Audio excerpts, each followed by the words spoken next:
All right, so the church and politics is always a dicey issue. So dicey in 1868 that Pope Pius IX had some stuff to say about it. Tell us about that. So it's not every year, Matt, that we get to talk about February 29th. So I wanted to find something for that date.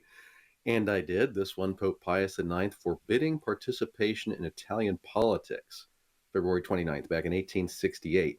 And you and I, over the years, have covered a lot of aspects of the long and consequential papacy of Pius IX.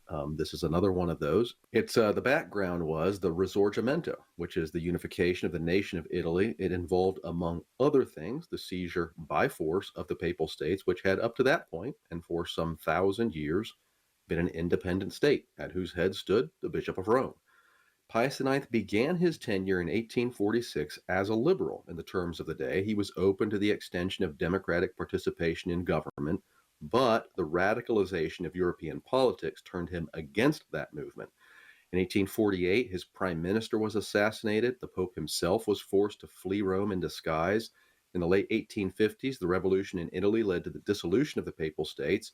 Papal armies were defeated in the 1860s, and then the definitive end, the capture of Rome in 1870. So, in the midst of all that, Pius, seeing that matters were worsening in the new Italian nation, decided that Catholics could no longer participate in any way.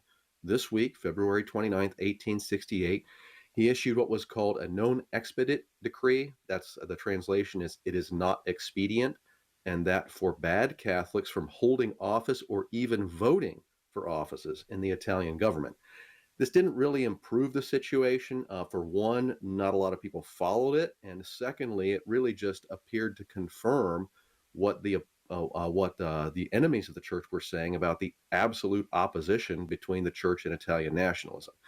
The ban was modified by Pius X in 1905 and then abrogated completely in 1918. That was not long before the Roman question was finally settled for good by the Lateran Accords in 1929. Pope Pius IX forbidding participation in Italian politics this week in 1868. I'm Matt Swain from the Sunrise Morning Show. Thanks for watching. We encourage you to like and subscribe so we can continue to share more great conversations. And be sure to visit us at sunrisemorningshow.com.